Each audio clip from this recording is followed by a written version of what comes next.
নমস্কার, আমি doctor Tapati Das, homeopathy চিকিৎসক এবং সাইকোলজিক্যাল কাউন্সিলর। আজকে আমি আপনাদের যেটা বলব সেটা হচ্ছে নিপা ভাইরাস সম্পর্কে। কিভাবে নিপা ভাইরাস ছড়াচ্ছে? প্রথমেই বলি যে নিপা ভাইরাস আ বা মানে বাদুড়ের দ্বারা সংক্রামিত হয়। তো আক্রান্ত বাদুড় এটি সাধারণত খেজুরের রসে, ধরুন রাতেরবেলা যে খেজুর গাছে যে হাঁড়িতে রস পড়ার জন্য দেওয়া হয়, সেইখানে যদি আক্রান্ত বাদুড়ের লালা, রস, মল, মূত্র সেই খেজুর রসে মিশে যায় এবং সেইটা যারা পান করবেন তাদের মধ্যেই কিন্তু তারা কিন্তু নিপা ভাইরাসে আক্রান্ত হয়ে যাবে। ২ নম্বর হচ্ছে অর্ধেক খাওয়া ফল। যেই ফলগুলো বাদুড়ে খেয়েছে বা পাখিতেও যেই ফলগুলো খেয়েছে সেই ফলগুলো একদমই খাবেন না। তা থেকে নিপা ভাইরাস ছড়াচ্ছে।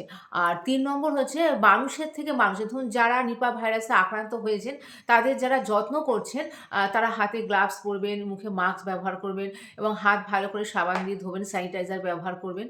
কারণ একজনের নিপা ভাইরাসে আক্রান্ত হলে তার থেকে আ পরস্পর ছড়িয়ে যায়।